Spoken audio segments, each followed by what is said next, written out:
G'day mate, 40 here. I didn't live stream last night. I instead dedicated myself to decoding that long David Brooks essay in the latest issue of The Atlantic, Why Have Americans Become So Mean and So Lonely. So instead of doing a stream bloviating, I'm trying to become more disciplined with my thinking and starting to go through this essay and outlining where I feel like it falls short. I'm decoding this David Brooks essay. It might take me several days instead of live streaming just to produce one blog post that I hope has some quality and then do a live stream on top of it. But just heard an amazing sentence today listening to a video called a divorce lawyer's thoughts on love and marriage, and he quoted someone who said, "We are prehistoric creatures living in medieval institutions with godlike technological powers." So of course there's going to be an evolutionary mismatch. I think there's a lot packed into that sentence, because obviously we did not evolve to be standing at the urinal with our dick in one hand and our iPhone in the other. Right? We did not evolve to handle this amount of sensory stimulation like hardcore pornography. We did not evolve to handle all the tasty food choices.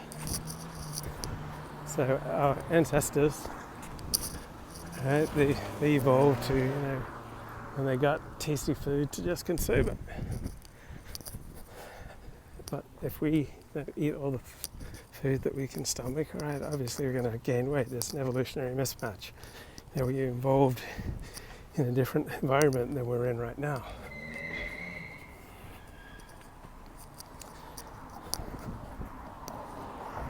Also, public speaking.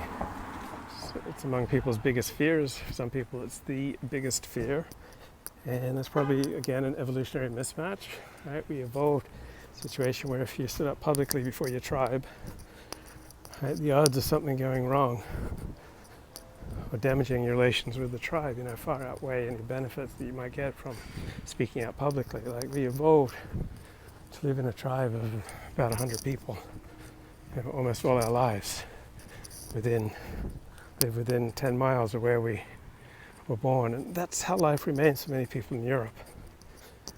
So Americans adapted to feeling of rootlessness and feeling of everything being transitory and new and nothing being stable and rooted by developing a romantic attachment to religious community, to church. That became the signal that you're a good person, and church was supposed to provide the traditional accoutrements of community that used to be developed through hundreds of years of life in one single locale. Now you could go to church and you could get an ersatz, a watered down, a weak version of that traditional sense of community that many Europeans and I assume the Japanese and other people still experience.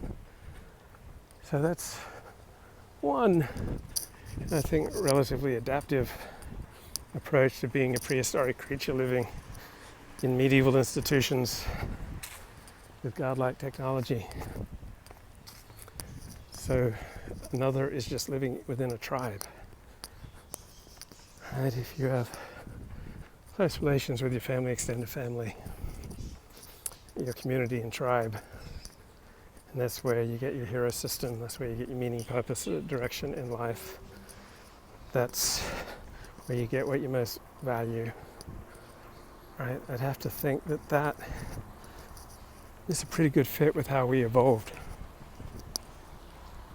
So I think that generally speaking, most people are better adapted to that sort of tribal living than deracinated, individualist, liberal left approach where you create meaning yourself right? But instead finding meaning within your tribe, within your group, inheriting the hero system of your community, and finding meaning and purpose direction in that matrix of relationships.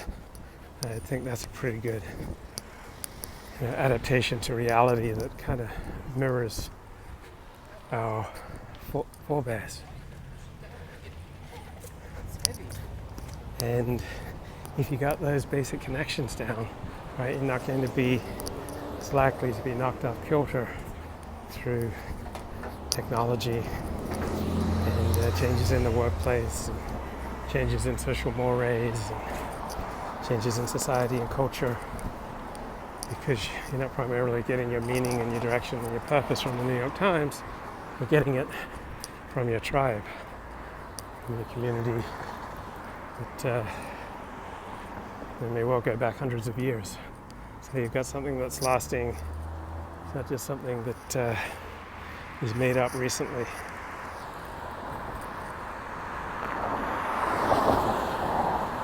And then also we have some ideological, psychological flexibility, right?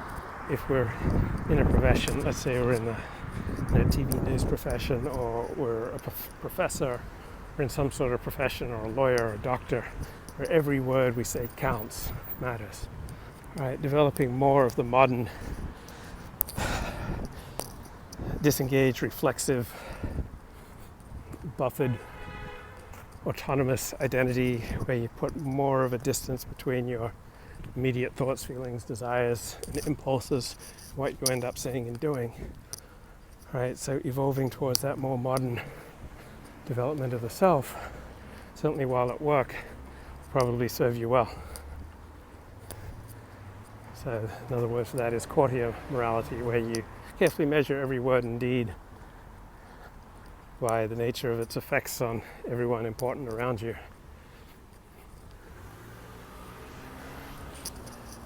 And then if you live in a more traditional society, right, then you're better off being more in touch with the primal emotions and attachments, such as the blood and soil, tradition, text, community, religion, nature of distinctions between groups, between men and women, between in-group and out-group, right? Having that more primal set of attachments, tapping into those more primal feelings. For example, crying at the Star-Spangled Banner, giving into your feelings of nationalism, populism, patriotism, loyalty to your religion and to your community, your tribe, that type of precognitive primal emotion. Right? Rationalism isn't something that's primarily rationally conceived. It doesn't primarily reside in our conscious thinking. It's primarily a sense that we're part of this extended family.